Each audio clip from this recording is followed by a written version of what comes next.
I always thought Karma would come dressed in black, wearing a hood and carrying a scythe. Instead, it showed up in a resort brochure, glossy and perfect, stuffed carelessly in my mother's desk drawer. My name is Jayla, and I just graduated high school. While most of my classmates are planning beach trips and road adventures, I'm standing in our kitchen, listening to my mother explain why my graduation trip isn't happening. "Sweetie, you understand about budgets, right?" Mum's voice drips with fake sympathy. "We just can't swing it right now." I nod, because that's what I always do. Good, reliable Jayla. The responsible one. The one who never makes waves.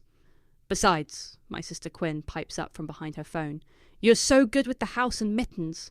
Mom needs someone to watch things while we're gone." Wait, what?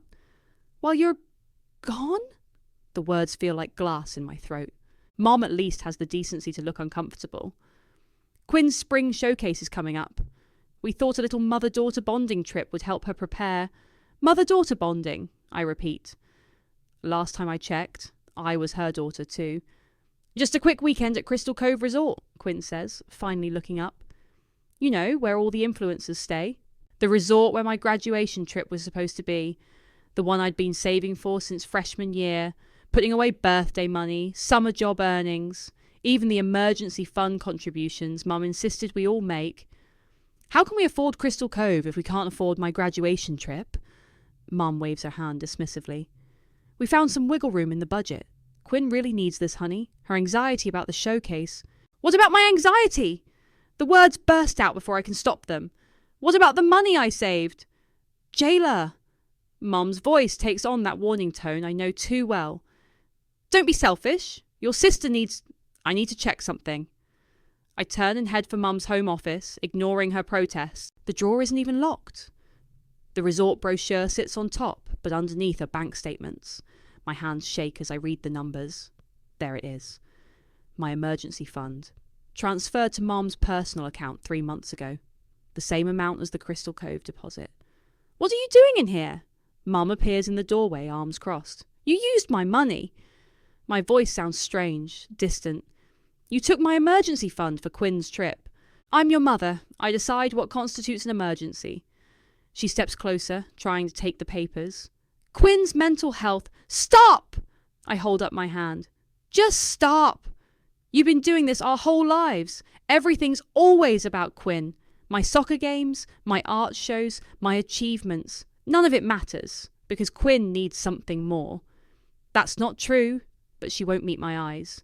"Remember my 16th birthday, when you cancelled my party because Quinn had a cold? She was very sick. She went to the mall the next day. I saw the Instagram posts." Quinn appears behind Mum, smirking. "Not my fault you're boring, sis. Mum just knows where to invest her time." Something snaps inside me. 16 years of being the backup daughter, the reliable one, the afterthought. It all crystallizes into a single sharp moment of clarity. "Fine." I hand Mum back the papers. "You want me to watch the house? I'll watch it. Every single thing." Mum's relief is obvious. "I knew you'd understand, sweetie. We'll bring you back a souvenir." They leave me standing in the office, already chattering about resort spa packages. I wait until their footsteps fade, then pull out my phone and take pictures of the bank statements. My hands have stopped shaking. "You want me to be the responsible one?" I whisper to the empty room. "I'll show you responsible." I open my laptop and start making a list. Mum's designer handbag collection, the jewellery she brags about at neighbourhood parties, the authentic art pieces she claims are worth thousands. Time to do some inventory. My phone buzzes. A text from my best friend Sadie. "You okay? You seemed off at graduation." I stare at the message, then at the resort brochure still lying on the desk. The glossy cover shows a perfect blue pool, happy families lounging in the sun. Mum and Quinn will be there in 2 weeks, spending my money, making memories I'm not part of. But that's okay. They want me to house sit? I'll give them a reason to remember leaving me behind. I text Sadie back. "I'm fine. Actually, I'm better than fine. I finally know what I'm doing this summer." The house feels different now, like it's holding its breath. Or maybe that's just me, standing in the growing darkness, already imagining how empty these rooms will look when I'm done. Karma isn't wearing a hood after all. It's wearing my face. Chanel, Gucci, Prada, I murmur. photographing each designer bag in Mom's closet. All investments, right, Mom? The house is quiet except for Mittens purring somewhere downstairs. Perfect conditions for what Mom would call a thorough inventory, though I doubt this is what she had in mind. My phone buzzes. Sadie. Want company while you catalogue? Not yet. Need to focus. I move to the jewellery box next. The diamond tennis bracelet Dad gave Mom for their 15th anniversary. The pearls from Grandma. The sapphire earrings that were supposedly a family heirloom. Those aren't even real, Quinn had whispered to me once, giggling. Mom got them at that vintage store downtown. Funny how Quinn only tells me things when she thinks they'll hurt. The dresser drawer sticks as I pull it open. Inside, buried under silk scarves, I find an envelope. My heart stops when I read the label. For Jailer, College Fund. The envelope is thick with cash. I count it twice. $5,000, money I never knew existed, meant for my future. I check the dates on the bills. Some are over 5 years old. My phone rings. It's Sadie. Okay, spill, she says when I answer. You're being weird and cryptic. Remember that college fund Mom said she couldn't start because of financial difficulties? Yeah? Just found it. Hidden in her drawer. She's had it for years. Sadie's quiet for a moment. That's messed up, Jay. You know what's more messed up? Last month when I asked for help with college applications, she said she was too busy helping Quinn with her showcase routine. But guess what I found on her calendar? What? Spa day with Quinn on the day of my scholarship interview. The one she said she couldn't drive you to? Yep. I had to take 2 buses to get there. I sit on Mum's perfectly made bed, surrounded by evidence of her lies. Remember my soccer championship junior year? When she and Quinn didn't show? Quinn had a migraine. I just found their mall receipts from that day. They went shopping. Sadie swears under her breath. What are you going to do? Before I can answer, I hear scratching at the door. Mittens slinks in, jumping onto Mum's antique vanity. Behind her precious Persian cat, I notice Mum's prized Monet print. Hey, Sadie, I'll call you back. Need to make another call first. I Google estate appraisers and start dialing. 3 calls later, I get a human voice. Dixon Appraisals. Hi, I'm calling on behalf of Carmen Wright's estate. We need an urgent appraisal of some artwork and jewellery. I'm Robbie. When would you like us to come by? Tomorrow. The sooner the better. I glance at the calendar. Between 9 and noon? We can do 10. Address? I give him the details, then hang up. Mittens watches me with her usual judgment.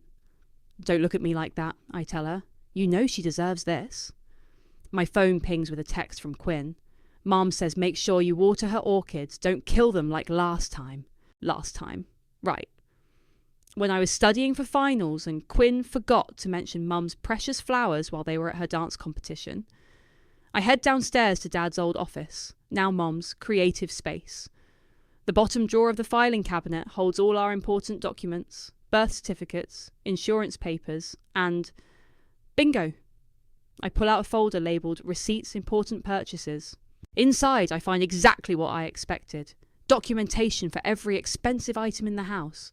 Mum's always been obsessive about proving the value of things. What I didn't expect was to find multiple versions of the same receipts, some clearly altered. Oh, Mum, I whisper. What have you been doing? A photo falls from the folder. Dad, Mum, Quinn, and me at the beach years ago. Dad's actually smiling. It was before the divorce, before Mum's spending got out of control, before Quinn became the golden child. I flip the photo over. Dad's handwriting. My girls, summer 2016, love you all. He's barely spoken to us since the divorce 3 years ago. Mum said it was because he didn't care anymore, but now I wonder, what's her version of that story? My phone buzzes again. This time it's a group text from Mum. Girls, just booked our spa treatments at Crystal Cove. Quinn, you'll love the teen facial package. I don't reply. Instead, I take another picture of the receipt folder and send it to my email. Tomorrow, Robbie the appraiser will help me understand exactly what everything's worth. And then Mum and Quinn can learn what it feels like to lose something they thought was safely tucked away. I pat the envelope of college money. Thanks for the graduation gift, Mum. Sorry I opened it early. Now remember, Mittens needs her special food twice a day, Mum says, wheeling her designer suitcase to the door.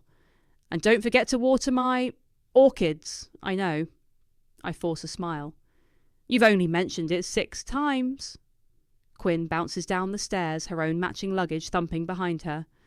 Mum, we're going to miss our flight. Just making sure your sister knows her responsibilities. Mum checks her reflection in the hallway mirror, adjusting her expensive sunglasses. Though heaven knows she could use some practice being reliable. I bite my tongue. They're almost gone. Just a few more minutes. Oh, and Jayla. Quinn pauses at the door. Don't go in my room while we're gone. I know how you like to borrow my things. Before I can respond, their voices drift through the open door. God, she's so dull, Quinn says, not bothering to lower her voice. No wonder she never goes anywhere. Honey, be nice, Mom replies, but she's laughing. Some people just aren't meant for excitement. At least we know she'll never really leave. Who else would watch the house? The door clicks shut. I count to 60, watching through the window as their taxi pulls away. Then I pull out my phone and dial the Crystal Cove Resort. Thank you for calling Crystal Cove Resort and Spa. How may I assist you? Hi, I need to report a suspicious credit card charge. I make my voice sound concerned, professional. I'm calling from the fraud department of First National Bank regarding a booking under Carmen Wright. 20 minutes later, I hang up. Mom's credit card is flagged, her booking marked for review, phase 1, complete. My phone rings. It's Robbie from the appraisal company. I'm outside, he says. Nice house. I open the door to find a man in his 40s wearing a sport coat and carrying a leather briefcase. He looks exactly like someone who'd know what things are worth. Come in, I say. My mother's assistant called you. That's right. He glances around the foyer. Quite a collection your mother has. She's very proud of it. I lead him to the living room. Let's start with the artwork. For the next 2 hours, Robbie examines everything. He takes photos, makes notes, and occasionally makes small sounds of interest. I watch his face carefully when he looks at Mum's prized pieces. This Tiffany bracelet, he says finally, holding it up to the light. Did your mother purchase it new? She says she did. Why? He sets it down carefully. Because it's not authentic. Good replica, but definitely not Tiffany. My phone buzzes. Mum's number flashes on the screen, but I ignore it. What about the artwork? I ask. Mixed bag. Some genuine pieces, but that Monet print? He shakes his head. Mass-produced? Worth maybe $50. My phone buzzes again. This time it's a text. Resort just called. Credit card denied. Do you know anything about this? I delete the message without responding. So, Robbie says, closing his notebook, what exactly are you looking to do here? I want to auction everything, as quickly and quietly as possible. He raises an eyebrow. And your mother authorised this? I pull out the folder of receipts. She keeps meticulous records. As her representative, I have all the documentation you need. He studies me for a long moment. You know, usually when someone wants to liquidate assets this quickly, there's a story behind it. There is. I meet his gaze. But that's not what you're being paid to hear. He nods slowly. Fair enough. I can have the paperwork ready tomorrow. We could start the online auction by the end of the week. My phone starts ringing again. Quinn this time. Perfect, I tell Robbie. The sooner the better. After he leaves, I finally check my messages. 12 missed calls, 23 texts. The latest one from Mum. Flight delayed. Card issues. Call me immediately. Instead, I call Sadie. It's done, I tell her. The appraiser just left. How bad is it? Half her precious collection is fake. The other half goes to auction next week. Holy shit, Jay. Sadie pauses. Are you sure about this? I walk to Mum's room and open her jewellery box, touching the fake tennis bracelet. Remember when she sold my guitar to pay for Quinn's dance costumes? She said it was an investment in the future. Yeah. Well, now I'm investing in my future. I close the jewellery box with a snap. They're stuck at the airport with a declined credit card. By the time they figure out how to get home, half this house will be listed for auction. Your mum's going to lose it. Good. I sit in Mum's favourite chair, the one Quinn and I were never allowed to touch. Maybe she'll finally notice I exist. My phone buzzes again. Mum's latest text just says, "What have you done?" I smile and turn off my phone. The house feels bigger somehow, like it's taking a deep breath with me. Let the games begin. Your mother has quite the eye for designer pieces, Robbie says. examining Mum's prized Hermes bag. Though I'm curious about the authentication cards. What about them? I lean closer. They're well-made copies, but copies nonetheless. He points to subtle details I'd never noticed. See these watermarks? The real ones are different. My phone vibrates for the 100th time. Mum's latest voicemail plays automatically. Jailer, we're at a motel near the airport. Your sister is crying. Is this what you wanted? To ruin everything? I delete it without hesitation. So, Robbie continues, about half of these bags are counterfeit, but the real ones? He whistles. They'll fetch a good price at auction. A sharp knock at the front door makes us both jump. Through the window, I spot our neighbour Zoe's perfectly highlighted hair. Just a minute, I call out, gesturing for Robbie to move away from the windows. I open the door just enough to block her view inside. Jailer, dear. Zoe's smile is pure nosiness wrapped in concern. I saw some men coming and going. Is everything all right? Oh, Mum's just having some antiques appraised, I say smoothly. She's been meaning to update our insurance coverage. Really? I tried calling her earlier, but... Poor reception at the resort, I interrupt. You know how those luxury places are. All those mountains blocking the signal. My phone buzzes again. Quinn's face appears on the screen, but I decline the call. Well, if you're sure everything's fine... Zoe lingers, neck craning to see past me. Totally fine. Thanks for checking. I close the door firmly and lean against it, heart pounding. Smooth, Robbie comments. Now shall we check the upstairs? In Quinn's room, I find a drawer full of unopened gifts, expensive headphones, a laptop, even a tablet still in its box. All things I begged for but never received because money was tight. These are all new, Robbie observes. My sister's more of a collector than a user. I try to keep the bitterness from my voice. Add them to the auction list.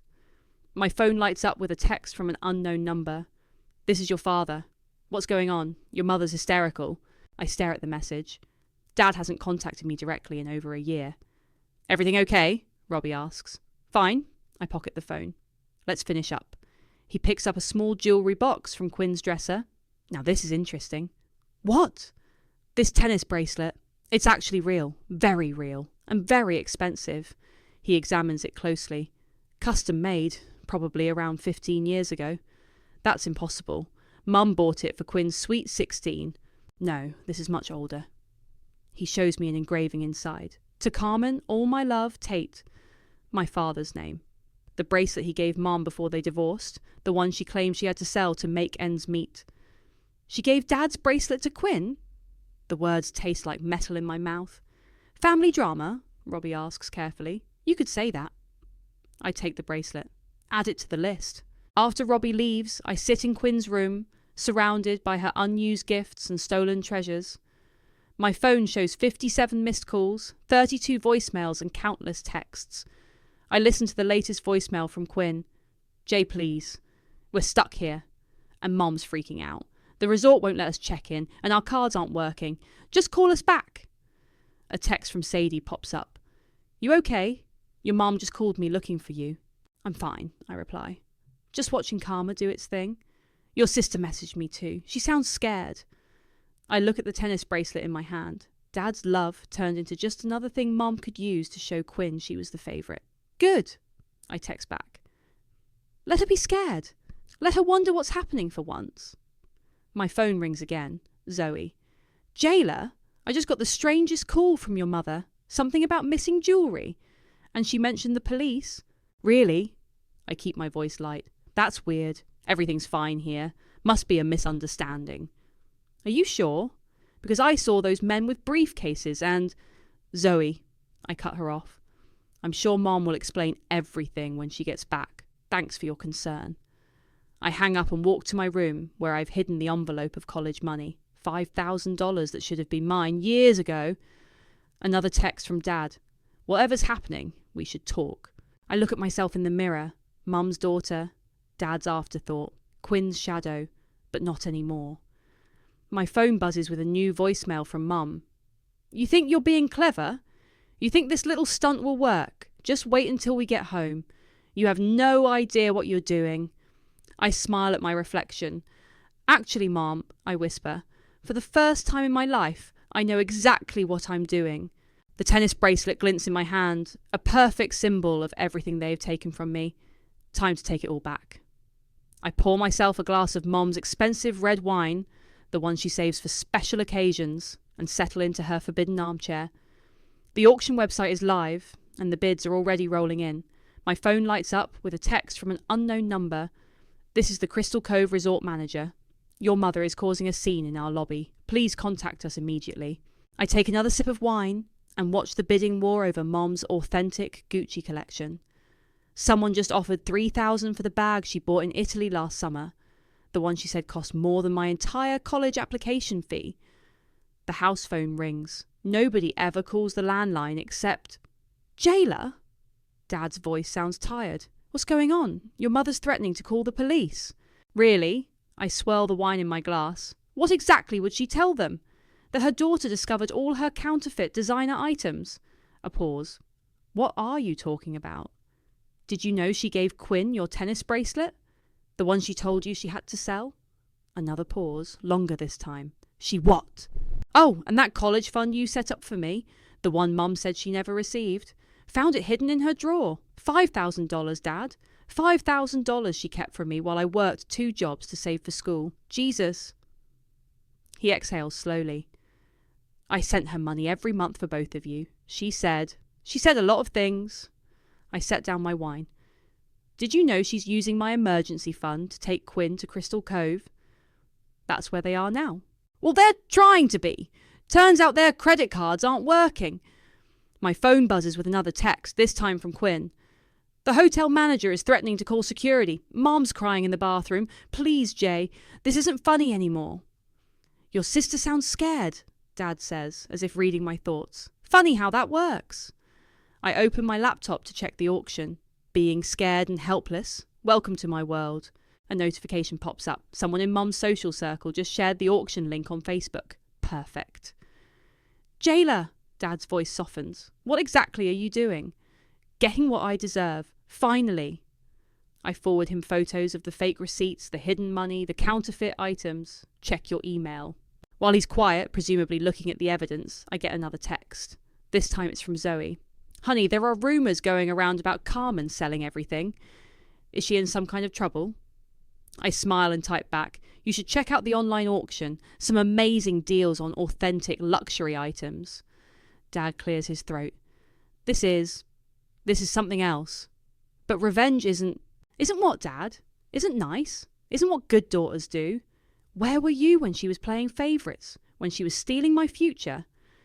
I should have been there. Yeah, you should have. I watch another bid come in for Mom's precious art collection. But you weren't. So I learned to take care of myself. My phone lights up with a call from Mom. This time, I answer. Having fun at Crystal Cove? I ask sweetly. You little... She chokes on her rage. Do you have any idea what you've done? The hotel is throwing us out. Your sister is traumatised. Traumatised? I laugh. Like I was when you sold my guitar? Or when you missed my graduation for Quinn's dance practice? I'm calling the police. Go ahead. I have copies of every fake receipt, every forged document. Should we talk about insurance fraud, Mum? Or how about the counterfeit designer goods? Silence. Oh, and Mum, check your Facebook. Your friends seem very interested in your estate sale. She hangs up. Seconds later, Quinn texts. Mum's having a breakdown in the hotel lobby. Please stop this. I'll do anything. I close my eyes, remembering all the times I begged her for help, for attention, for basic sisterly kindness. How many times did she laugh and walk away? Dad's still on the landline. You've made your point. Maybe we can what? Fix this? Go back to normal? I watched the auction numbers climb. Normal was never good enough. My phone buzzes with a news alert. Someone shared the auction on a local Facebook group. The comments are already flowing. Isn't this Carmen's stuff? Why is she selling everything? Are those the bags she bragged about? Jailer, Dad says quietly. When does this end? I look around the living room at the empty spaces where Mom's precious things used to be. At the chair I was never allowed to sit in. At the wine I was never allowed to touch. It ends, I say, when they know how it feels. When they understand what it's like to lose everything they thought was theirs. Another text from Quinn. Please, we're desperate. I smile and turn off my phone. It ends when I say it ends. The front door slams open with such force that Mittens bolts under the couch. Mum storms in, mascara streaked down her face, Quinn trailing behind her like a shadow. Where is everything? Mum's voice echoes through the half-empty house. What have you done? I don't move from her armchair, just take another sip of her wine. Welcome home. How was Crystal Cove? You evil little... She stops, staring at me in her sacred chair. Get up. Get up right now. Why? Because this chair is special, like Quinn is special, like all your precious things are special. Quinn hovers in the doorway, unusually quiet. Her eyes dart around the room, taking in the empty spaces where Mum's treasures used to be. I've called the police, Mum says, pulling out her phone. This is theft. Really? I set down the wine glass. Let's talk about theft, like my college fund, my emergency savings, or how about Dad's tennis bracelet, the one you gave to Quinn? Quinn's head snaps up. What? Oh, you didn't know? I smile at my sister. That bracelet Mum gave you for your sweet 16, it was Dad's last gift to her before the divorce, the one she said she had to sell. Mum? Quinn's voice wavers. Is that true? Don't listen to her, Mum snaps. She's trying to turn you against me like always. Like always? I stand up slowly. That's rich coming from you. Tell me, Quinn, did you know Mum's been hiding money from both of us? That half her designer collection is fake? Shut up! Mum's face contorts. You ungrateful.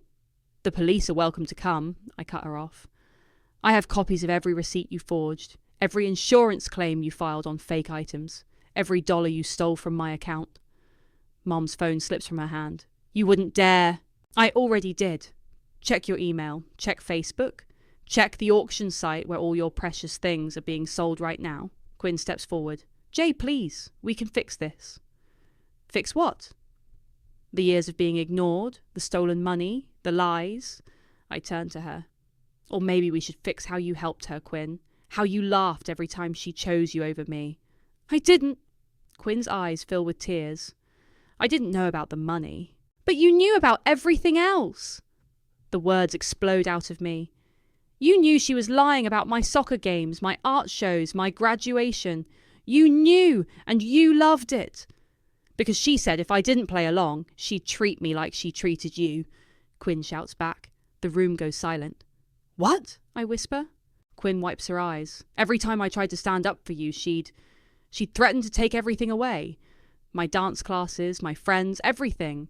She said I had to choose, be the perfect daughter or end up like you. Mum lunges forward. Quinn, stop talking right now. No! Quinn backs away from her. I'm done lying. I'm done pretending. Do you know how many times Jayla helped me with homework while you were networking? How many times she made sure I ate when you forgot to leave dinner money? I gave you everything, Mom screams. You gave me things, Quinn says quietly. Jayla gave me love. The doorbell rings. Through the window, I see Zoe standing there with 2 police officers. Well, I say, picking up my phone, looks like the audience is here for the final act. Please, Mom's voice cracks. We can work this out. As a family. Family? I laugh. You destroyed our family. You turned Quinn against me, drove Dad away, and made me feel worthless. All so you could play the perfect mother with your perfect daughter and your perfect life. The doorbell rings again. The funny thing is, I continue, most of your perfect life was fake, just like your designer bags. Quinn moves to stand beside me. I want to see those receipts you found. Mom crumples onto the couch. Quinn, baby, not you too. Especially me. Quinn's voice is stronger now. I want to know everything. The doorbell rings a 3rd time. Mom stares at us, mascara still streaking down her face, looking smaller than I've ever seen her. You want to answer that, I tell her. Or should I? She doesn't move. Quinn takes my hand, the first time she's done that in years. We should all talk to them, Quinn says. Together. No more lies. I squeeze her hand back, feeling something shift between us. Not forgiveness, not yet, but maybe understanding. Okay, Mom, I say, walking to the door. Time to tell the truth, for once. Behind me, I hear her whisper, What have I done? and for the first time since this all began, I feel no satisfaction in her pain. Only a tired kind of peace, knowing that finally, everyone will see her for who she really is. Thunder rumbles outside as the police officers sit in our stripped-down living room taking notes. Zoe hovers by the doorway, drinking in every detail like it's premium wine. "So, these bank statements," Officer Martinez says, reviewing the documents I provided, "show unauthorized transfers from your account?" "Yes." I point to the highlighted lines. "And here are the forged signatures." Mum sits rigid on the couch, her perfect posture finally cracking. I'm her mother. I had every right. "To steal," Quinn interrupts, her voice sharp. "To lie? To forge documents?" Officer Martinez's partner, Officer Torres, looks up from her notebook. "Miss Right. These insurance claims for designer items. Can you provide proof of authenticity?" Mum's face goes pale. "She can't," I say, "because most of them are counterfeit. The appraiser's report is right there." Lightning flashes outside, illuminating the empty spaces on the walls where art used to hang. "And the college fund?" Officer Martinez asks. Quinn stands up. "Show them the envelope, Jay." I retrieve the hidden cash and Dad's letter that came with it. $5,000. Dad sent it years ago. Mom kept it from me while I worked 2 jobs to save for school. "That money was for emergencies," Mum suddenly shouts. "Quinn needed a luxury resort trip," I cut in. "Designer clothes. Tell them about Quinn's drawer full of unopened gifts while I wore second-hand everything." Thunder crashes again, closer this time. Zoe inches further into the room, phone clutched in her hand. "Zoe," Mum pleads, "you know me. Tell them this isn't—" "I saw everything, Carmen." Zoe's voice is uncharacteristically firm. "The fake bags, the forged documents, the way you treated Jailer. I saw it all and said nothing. Not anymore." Officer Torres closes her notebook. "Ma'am, we're looking at multiple counts of fraud, theft, and financial exploitation of a minor." "Minor?" Mom laughs hysterically. "She's 18, and she's the one who sold my things without permission." "Your fake things," Quinn corrects. "And she had power of attorney, remember? You made her sign those papers last year so she could help manage the house while you took me to dance competitions." Mum's head snaps toward Quinn. "You're taking her side?" "I'm taking the truth's side." Quinn pulls out her phone. "Want to see the text where you told me to spy on Jailer? To report back if she ever touched your precious things? To make sure she felt worthless so she'd never leave?" The room goes silent except for the storm outside. "You did what?" My voice barely rises above a whisper. Mum crumples, her designer outfit suddenly looking like a cheap costume. "I had to keep us together, had to keep control. Your father was leaving, everything was falling apart.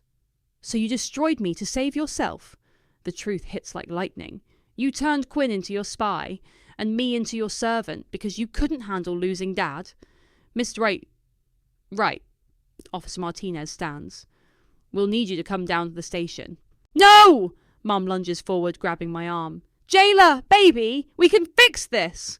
I'll give you anything you want. The house, money, anything." I shake her off. "I don't want anything from you, not anymore." Quinn moves between us. "Mom, stop. It's over."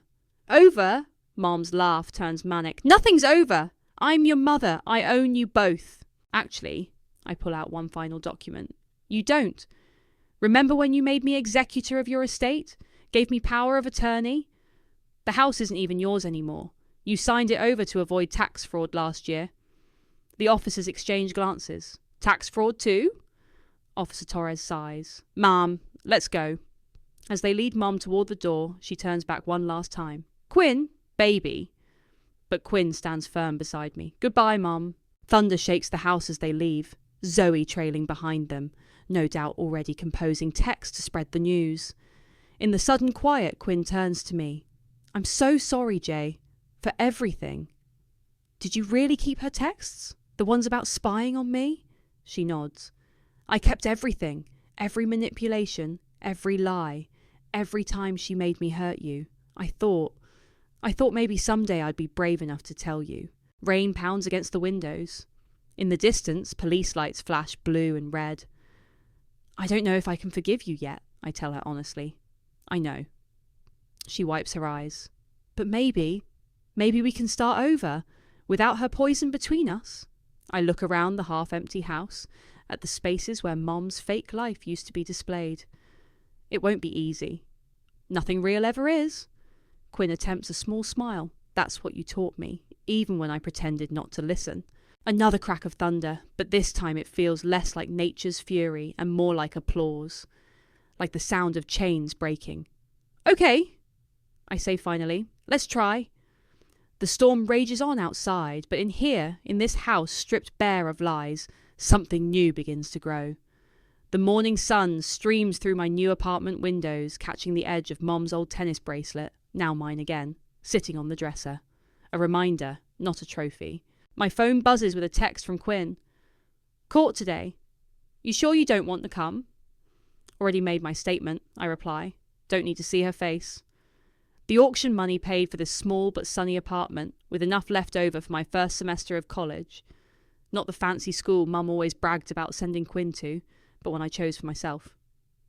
A knock at the door interrupts my thoughts. It's Dad, looking uncomfortable in a suit. Ready to head to court?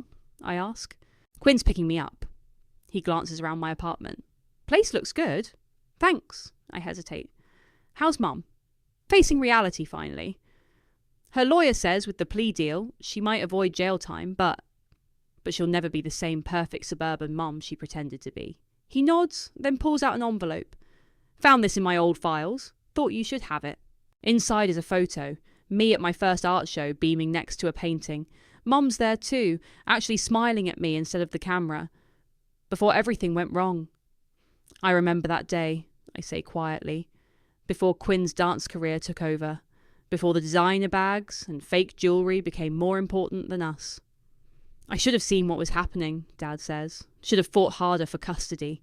My phone buzzes again. Sadie. Lunch later? Need to hear about your first week of classes? We all should have done things differently, I tell Dad. But we can't change that now. Another knock. Quinn, also dressed for court. Her eyes are red but determined. Mum's lawyer called, she says. She wants to make a statement about how we forced her into it, how we conspired against her. Of course she does. I shake my head. Still can't admit what she did. The evidence is pretty clear, Dad says. Bank records, forged documents, insurance fraud, not to mention all those counterfeit items she claimed were real. Quinn picks up the tennis bracelet from my dresser. At least this is back where it belongs. Keep it, I say suddenly. Not as Mom's manipulation tool, but as a reminder of what we lost and what we found. She blinks back tears. Jay. We're not fixed, I tell her. But we're not broken like before either. My phone lights up. A news alert about Mum's case. The headline reads, Suburban Mum's Perfect Life Revealed as Web of Fraud. They're calling it a cautionary tale of social media pressure and materialism, Quinn reads over my shoulder. Mum must hate that. Good. I close the alert.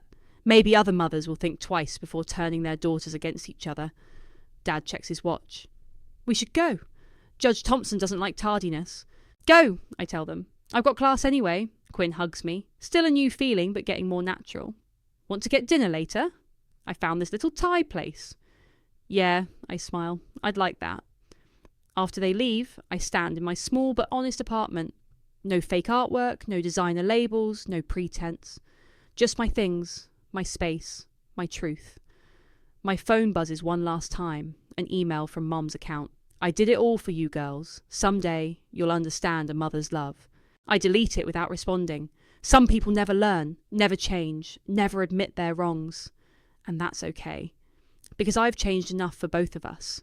Mittens, who chose to come with me, jumps onto the windowsill, purring in the sunlight. I scratch her ears, remembering all those nights she was my only ally in that house of lies.